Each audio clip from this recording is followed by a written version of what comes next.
नमस्कार, मैं हूं समीर अब्बास। सीधा सवाल में आपका स्वागत है। देश में असहिष्णुता को लेकर बहस चल रही है और इस बीच अलीगढ़ मुस्लिम यूनिवर्सिटी और जामिया मिलिया यूनिवर्सिटी को लेकर सरकार का एक रुख सामने आता है कि इन दोनों ही विश्वविद्यालयों को सरकार अल्पसंख्यक कैटेगरी के संस्थानों में नहीं रखना चाहती। अब इसे लेकर विवाद गहराता जा रहा है। कहीं ये सियासत का सबब तो नहीं, या फिर ये सिर्फ चर्चा में बने रहने की कवायद भर है।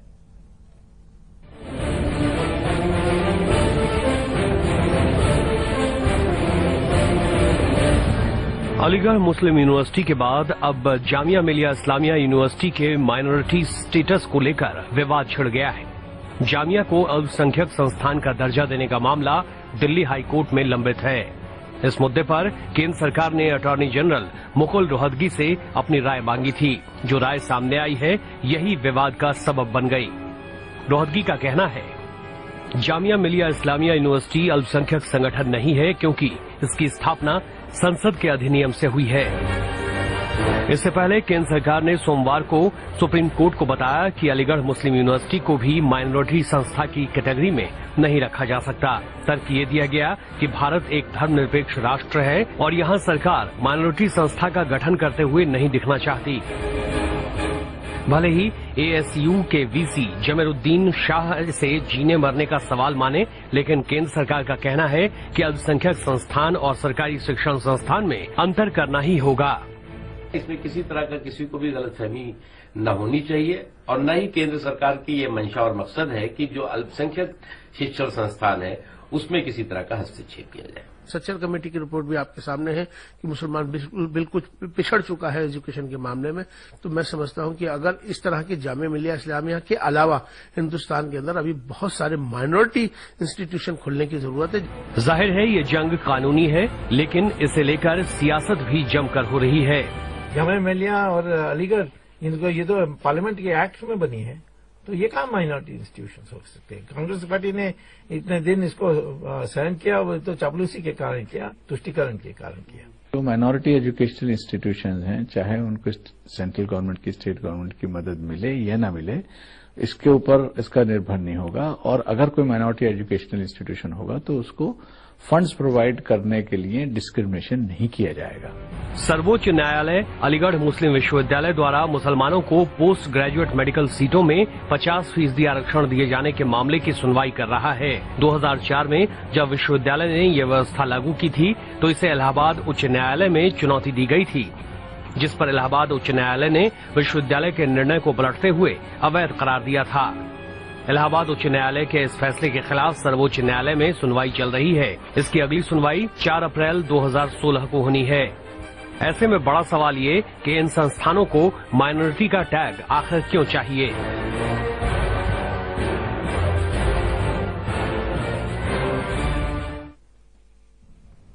तो इस मसले को लेकर कंफ्यूजन बहुत ज्यादा है, विवाद भी काफी बढ़ चुका है और हमारा सीधा सवाल बिल्कुल साफ है। हमारा सवाल है, संस्थानों का अल्पसंख्यक दर्जा क्यों खत्म करना चाहती है मोदी सरकार। इसके साथ ही कुछ और अहम सवाल जो आज की इस बहस में मैं उठाऊंगा। एएमयू और जामिया को क्यों चाहिए अल्पसंख्यक टैग? अल्पसंख्यकों को क्यों मिले एडमिशन में 50% आरक्षण? यह भी एक बड़ा सवाल है जिस पर विवाद है। क्या सरकार का यह फैसला ध्रुवीकरण की राजनीति का नतीजा है?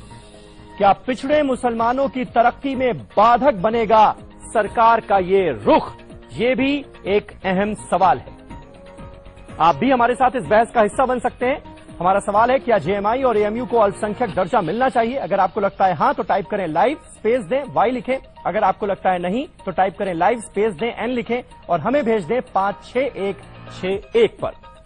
हम आपकी राय को इस कार्यक्रम के अंत में शामिल करेंगे। तमाम खास मेहमान हमारे साथ इस वक्त जुड़ चुके हैं। हमारे साथ हैं कांग्रेस के प्रवक्ता मीम अफजल साहब, इसके अलावा गोपाल कृष्ण अग्रवाल, बीजेपी के प्रवक्ताएं हमारे साथ मौजूद हैं।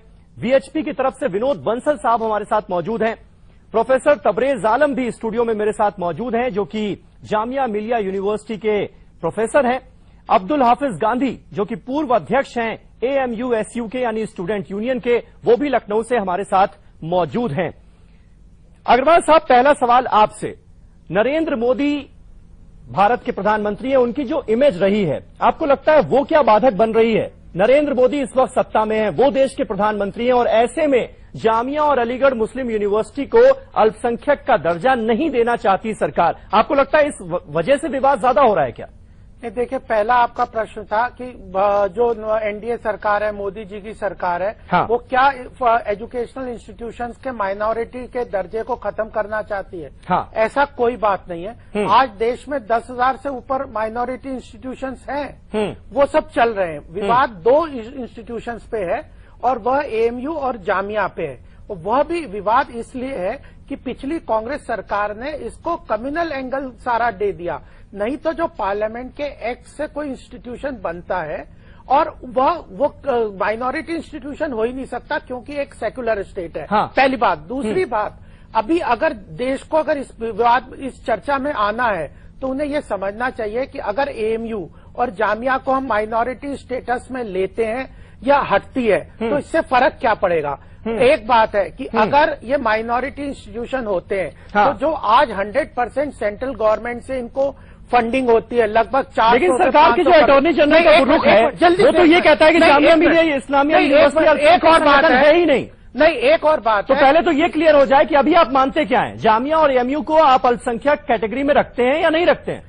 आज की डेट में मुकुल रोहतगी, अगर हम कानून से चलेंगे, इस देश में कानून चलेगा या परसेप्शन चलेगा? हाँ। अगर कानून से दें तो सुप्रीम हाई कोर्ट ने क्लियर कह दिया कि ये माइनॉरिटी इंस्टीट्यूशंस नहीं है। मुकुल रोहतगी लॉ मिनिस्ट्री ने अपनी राय क्लियर दे दी है कि ये माइनॉरिटी इंस्टीट्यूशन नहीं होंगे। दूसरी बात, आखिर अगर माइनॉरिटी इंस्टीट्यूशन क्यों चाहते हैं लोग? तो अगर रिजर्वेशन ये होता है तो SC ST जो देश का बहुत बड़ा हिस्सा है, जिनको की बहुत बड़ी आवश्यकता है आज शिक्षा की, उनका जो रिजर्वेशन है वो खींच के आपने एक रिलीजियस कम्युनिटी के बेस पे आपने दिया। हाँ। तो क्या यह इसका इफेक्ट होगा? फिर इसकी फंडिंग का क्या होगा? फंडिंग क्या होगा? कांग्रेस ऐसे में क्यों सरकार के इस फैसले पर सवाल उठाया जा रहा है? असल दिक्कत जो है वो 50% रिजर्वेशन पर है कि 50% का कोटा मुसलमानों को जो मिल जाता है। हाँ, या वो SC ST को मिले या उनसे खींच के माइनॉरिटी को दिया जाए। आज वो जो इसके मीम अफजल साहब,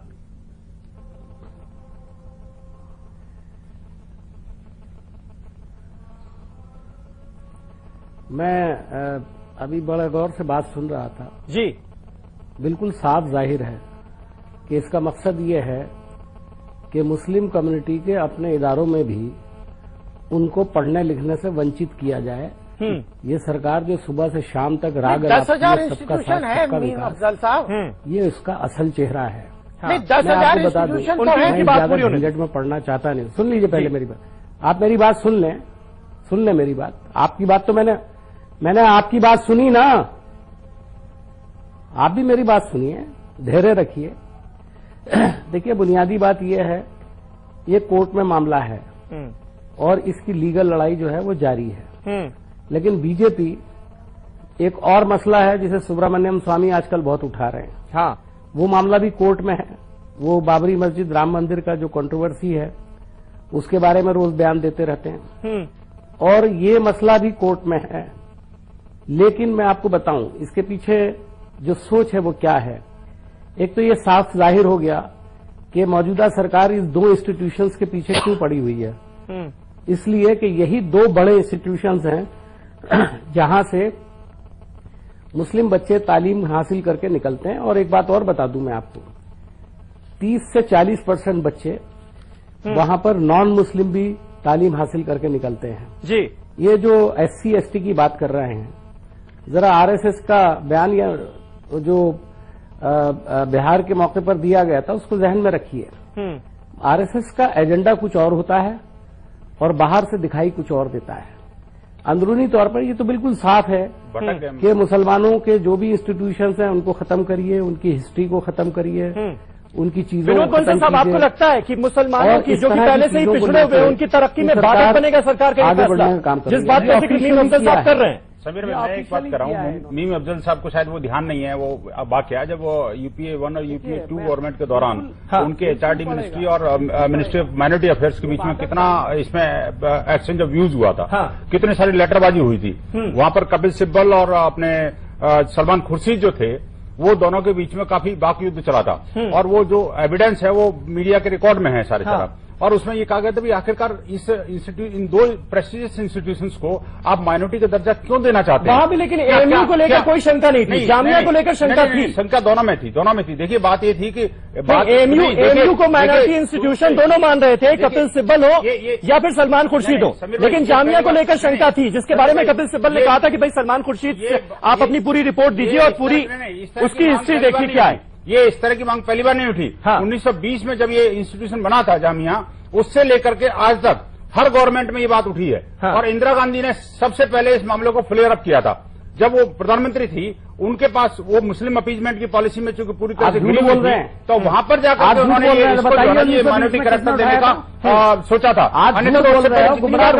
खेल हुआ। आपको याद होना चाहिए स्वतंत्र भारत के इतिहास में जब अब्दुल हाफिज गांधी हमारे साथ मौजूद है और वहां पर छात्र नेता है अलीगढ़ मुस्लिम यूनिवर्सिटी के।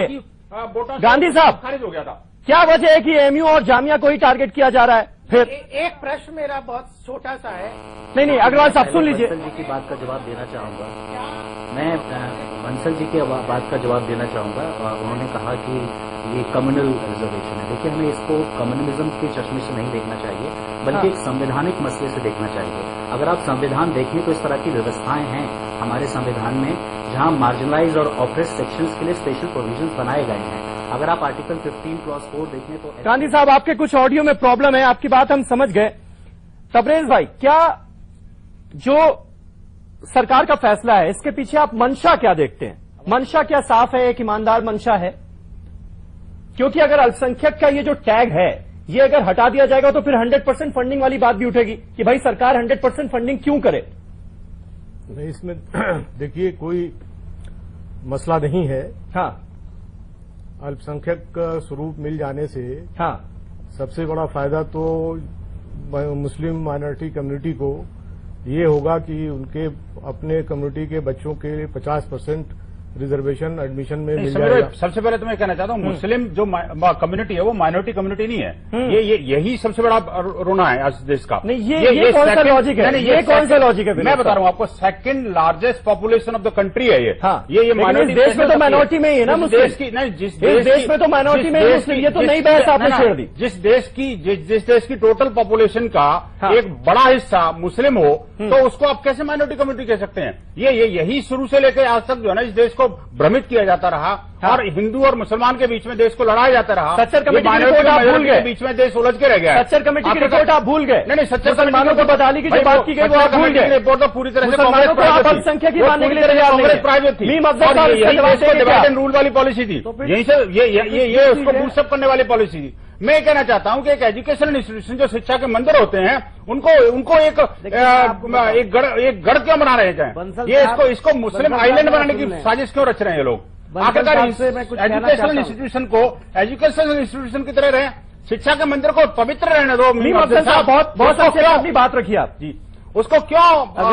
अगर ये साजिश है जी, बताएं आप साहब।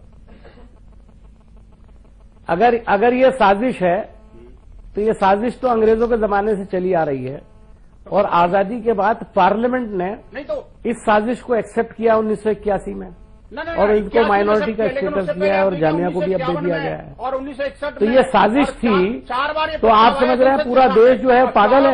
फेल हुआ। हाँ, सिर्फ 4 वोट आप किस किस्म की बातें करते हो? मेरी समझ में नहीं आता है कि आप लोग किस हद तक गिर सकते हैं, मेरी समझ में नहीं आता ये। चलिए मीम अफजल साहब, एक छोटा सा हमें यहाँ पर ब्रेक